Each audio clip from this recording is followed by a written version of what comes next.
नमस्कार मंडळी, मी नंदिनी माझ्या यूट्यूब चॅनलवर तुमचं खूप मनापासून स्वागत करत आहे।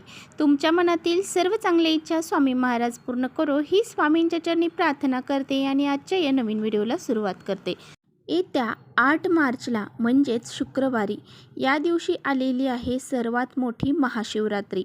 तर पहा, महाशिवरात्री ही दरवर्षी फाल्गुन महिन्यातील चतुर्दशीला साजरी केली जाते। तर पहा, ही जी महाशिवरात्र आहे तर या दिवशी भगवान श्री भोलेनाथ व माता पार्वती यांचा विवाह झाला होता। त्यामुळे दरवर्षी खूप महोत्सावामध्ये आणि खूप आनंदी वातावरणामध्ये ही शिवरात्र साजरी केली जाते। आणि या दिवशी पहा, प्रत्येक जण अगदी लहान मुलांपासून ते वृद्धांपर्यंत सर्व या दिवशी महाशिवरात्रीचं व्रत हे मनोभावे करतात आणि माता पार्वती आणि भगवान श्री शंकर यांची पूजा अर्चा करतात।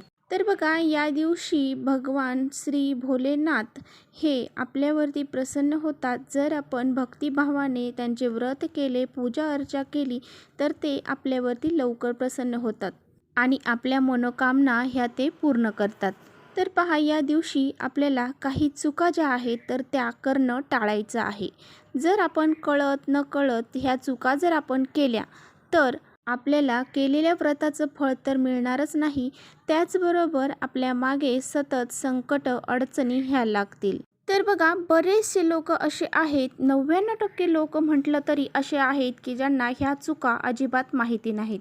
त्यामुळेच आजच्या व्हिडिओमध्ये मी ह्या कोणत्या चुका आहेत तर त्या आपल्याला कळत किंवा न कळत अजिबात करायच्या नाहीत, त्याबद्दलच आजच्या व्हिडिओमध्ये आपण जाणून घेणार आहोत। त्यामुळे व्हिडिओ कुठे स्किप न करता शेवटपर्यंत नक्की बघा, जेणेकरून तुमच्यापर्यंत योग्य ती माहिती पोहोचेल। आपल्या चॅनलवर जर तुम्ही नवीन असाल तर चॅनलला सबस्क्राईब करा आणि असेच माहितीपूर्ण व्हिडिओ पाहण्यासाठी बेल आयकॉनलाही प्रेस करा, म्हणजे मी जेव्हा नवीन व्हिडिओ अपलोड करेन त्याचं नोटिफिकेशन सर्वात अगोदर तुम्हाला भेटेल आणि तुम्ही एकही व्हिडिओ मिस करणार नाही।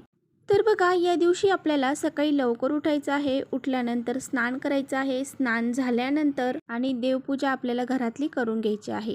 त्यानंतर आपल्याला मंदिरामध्ये जायचं आहे। मंदिरामध्ये जर जाणं शक्य नसेल तर आपल्या देवघरामध्ये जे शिवलिंग आहे तर त्या शिवलिंगाची आपल्याला विधिवत पूजा करायची आहे आणि आपल्याला ह्या व्रताचा संकल्प करायचा आहे।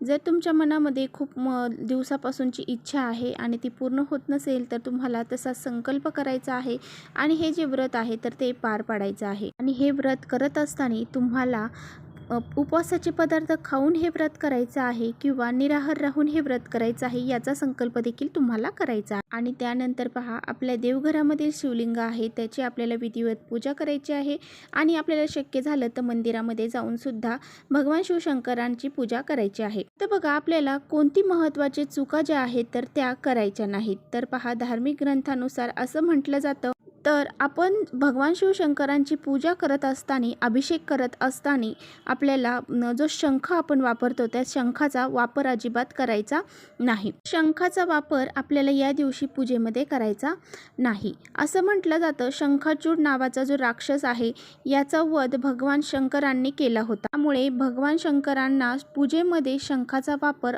अशुभ मानला जातो। त्यामुळे आपल्याला शंखाचा वापर त्यांच्या पूजेमध्ये अजिबात करायचा नाही। त्याचबरोबर भगवान शिवशंकरांना या दिवशी महाशिवरात्रीच्या दिवशी बेलपत्र अर्पण करणं अतिशय शुभ मानलं जातं।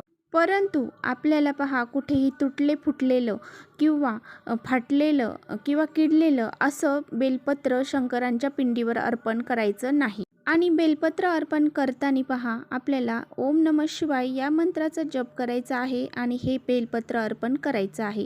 आणि पहा, बेलपत्र अर्पण करताना बरेच जण उलट बेलपत्र अर्पण करतात। बेलपत्राचा जो सुलटा भाग आहे म्हणजे जो गुळगुळीत भाग आहे तो आपल्याला शिवपिंडीला लागेल अशा पद्धतीने बेलपत्र जे शिवपिंडीवरती अर्पण करायचं आहे। यानंतर बघा, पुढची चूक जी आहे तर ती आपल्याला आवर्जून टाळायची आहे। श्री भगवान शिवशंकरांची पूजा करताना त्यांच्या पूजेमध्ये आपल्याला शिवलिंगावरती कधीही हळदी कुंकू हे अर्पण करायचं नसतं।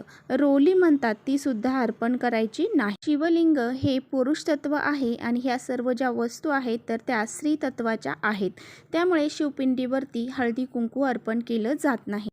आणि त्याचबरोबर बघा, भोलेनाथांची आपल्याला पूजा करताना तुळशीपत्र हे चुकूनही आपल्याला शिवपिंडीवरती अर्पण करायचं नाही. भगवान महादेवांनाच नाही तर शिव परिवारातील प्रत्येक व्यक्तीला जे काही आपण तुळशीपत्र आहे तर ते अर्पण करणं अनिवार्य मानलं जातं, म्हणजे अशुभ मानलं जातं. म्हणजे जर तुम्ही कोणतंही नैवेद्य जर शंकर भगवानांना अर्पण करणार असाल तर त्यावरती कोणत्याही प्रकारचं तुळशीपत्र हे ठेवू नका. त्यावरती तुम्ही बेलपत्र ठेवू शकता, परंतु तुळशीपत्र ठेवू नका.